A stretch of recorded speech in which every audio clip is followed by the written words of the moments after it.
I'm aware that many of you have expressed a desire for online counseling, and to that effect, we have a sponsor who will help you and assist you in that respect. So if you will, go beneath the video, you'll find a link to our online counseling sponsor. They have a whole team of counselors that can help you.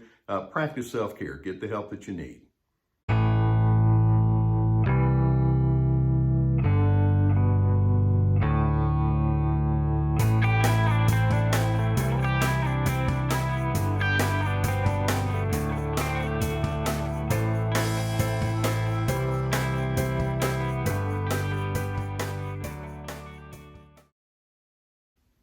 Are you known as a patient person? If so, then you've been able to tap into a power that many people are unable to tap into, at least on a very consistent basis. Patient people obviously can have some very positive results in the way that they engage with people just by virtue of that one huge quality leading the way. And by the way, you're probably in a fairly exclusive club if you're a consistently patient person. There's so many people that struggle with that particular ingredient. I want you to think about some of the things that can generate and perpetuate some of your impatience. For example, how many times do you have somebody in your family, whether it's an adult that you're dealing with who won't comply with whatever it is you're wanting to have done, or it can be kids that get on your nerves, and before you know it, that agitation starts coming out and you have to stop yourself and think, wait a minute, slow down, gather yourself. It could be that you don't like to wait in lines, and you're in the grocery store and that line next to you is the one that always is going faster. Happens at the bank too when you're in a line there as well. It may be an impatience that's on a grander scale, like you have career goals or you have relationship goals, and those kinds of issues are not unfolding or playing out or taking you to the place that you want to be in a timely kind of fashion. You don't like rude people, and as a result, when you're in the presence of those rude people, you wind up being irritable and agitated, impatient in response to that. I mean, the possibilities are endless in terms of how and when you can go into your impatience as opposed to your patience. Now, the more you let go or you lose your sense of patience and you become that impatient person, we'll have to acknowledge, instead of having power, you wind up being powerless, or you wind up being ineffective in the way that you engage with people. Impatient people perpetuate stress. They give the message that implies conditional acceptance. They tend to stir up dissension because whenever you're dealing with that impatient person, it's not exactly the balm that you want in healthy engagements and communication exchanges now, is it? Impatient people are more prone towards gaffes and errors and things like that. So we want to take a hard look at what's going on there. Your goals are thwarted, your plans take an undesirable turn, and in those moments, you're being required to gather up as much of the patience that you can come up with. Are you up to the task? It takes a lot of concentration. And what I want to do is I want to run through 8 considerations that we can have that could make you a more patient person, and thus taking you into a place of power. And when I say power, I don't mean overwhelming people, but being an influential and a positive presence in the lives of other individuals. First and foremost, as we're talking about developing a more patient approach, and I want you to just be thinking about the moments where you need to do this. You need to be adaptable.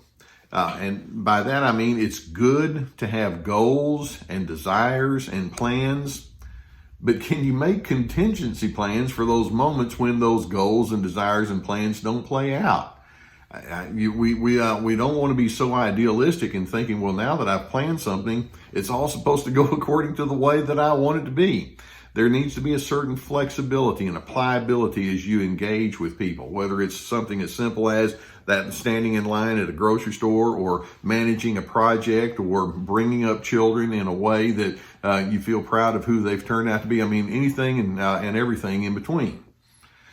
A second aspect of being a healthy patient person is you need to know when to assert and when not to assert yourself. Impatience tends to be very tightly tied to your anger system.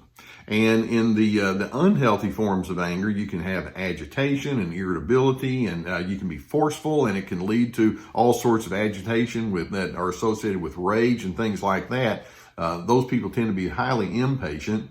But if you're wanting to go towards patience, we're not going to say that you just have to suppress everything, but you can have assertiveness. You can say, I am going to stand up for who I am and what I believe, and you are going to know what my principles and standards are. So patient individuals aren't just kind of a anything goes kind of a person, but they know when to assert and then when not to assert. There are times when you want to hold your ground, and then there are times when you need to say, it is what it is, and I need to move on to my higher priorities.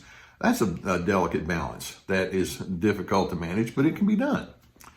A third part of going into patience is you need to just go ahead and accept the flaws and limitations that other people bring to the equation. Now, one of my starting points right there is if you get to know me on a personal level, I hope that it's going to be a positive experience, but I'm not going to be perfect all the time. I have my flaws. I have my limitations, and other people are going to notice that about me, and it would be the height of hypocrisy if I would say, that being the case, I've got mine, but you need to get rid of yours. None of us is perfect. And we want to go into relationships knowing that there's going to be a certain amount of imperfection that shows up. Interestingly, the more you're able to live with other individuals, learning how to maneuver well through imperfections, it leads to intimacy. We tend not to think of intimacy as being linked to that, but it is. A fourth characteristic that's part of your patience is you want to be a persistent and diligent person as you pursue whatever goals are in front of you. Now, sometimes you just have some situations that aren't going to change. That is, there are going to be some individuals that are impossible to work with, or they won't change. But there are some things that you can do that can happen well only as time unfolds. And I'm thinking in terms of task fulfillment or character development or creating an influence with people that are very difficult. Sometimes it takes a lot of practice and repetition and diligence to get there. I can think of some times when I have thought, I'm ready to just let go and let my irritability come out, only to just say, pull back, take it easy. And then sure enough, with that diligent approach toward individuals, then I'm able to have that greater influence down the road. It's hard, but it's part of patience. In addition, number 5, when you're patient, you know what you're responsible for and what you're not responsible for. Impatient people, it's like, I'm going to take responsibility for me, and I need to take responsibility for you too. Why don't you do this? Why don't you do that? And they get into everybody else's business too much, to the extent that they're trying to run someone else's life, and maybe that's just not their place to go. And so you need to know what you're not responsible for. In addition, number 6, patient people understand what they can fix and what they cannot fix. Part of the impatience that we can sometimes live with, it's like, I see what the solution would be, and let's get to the solution. Come on. Well, sometimes solutions are elusive. Sometimes they just don't happen, or sometimes they don't happen in your timetable. You're limited. There's only so much that you can control and some things you cannot control, and patient people understand how to position themselves in that place of balance relative to that. A 7th part of patience is you are aware of your common stressors and you're able to make contingency plans in advance. For example, let's go back to that thing. You're going to the grocery store and it's a crowded day, and so you just kind of make it room for the fact that it's just going to be crowded and it may not go the way you want. Or it could be that you're working on a project with someone at work, or you're going to visit with some relatives or friends, and there's some people there that get on your nerves, and yet you're aware that that's a stressor, and you plan in advance. When these things occur, here's how I'm going to manage myself, and that you have an awakened kind of mind. That being the case, number 8, we can say that patient people are, in fact, tuned into the big picture. They realize that life doesn't really unfold all the time in ways that suit their fancy, but at the same time, they can have enough empathy for other individuals, and they realize that sometimes there are some scenarios that other people bring to the equation that may create some problems, but patient people understand that. or in the big picture, they know that they can get their way sometimes, but not always.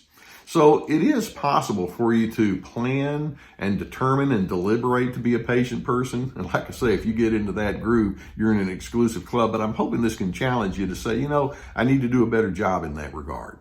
Now, some of you may complain, or you may protest and say, well, I'm kind of tired of me having to be the patient one around here. I wish everybody else would do that. Well, my first thought would be, patience, again, doesn't preclude assertiveness. Patience doesn't preclude being decisive and talking with people about the things that would work for you. So go ahead and speak up. But then my second thought is, if you say that you wish everybody else would be patient and you're kind of tired of being that patient person, what are you going to do if you let go of patience? Where's your life going to head then? And when you realize the disaster potential that could be waiting for you there, I'm hoping you can see that impatience only multiplies your problems. You've probably heard it said, love is patient. Can we also say patience is love? Okay?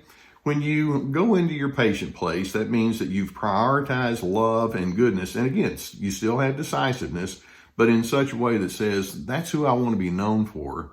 That's how I'm going to live. And it's that kind of priority that's going to guide the way that I engage with people, even when things aren't going exactly my way.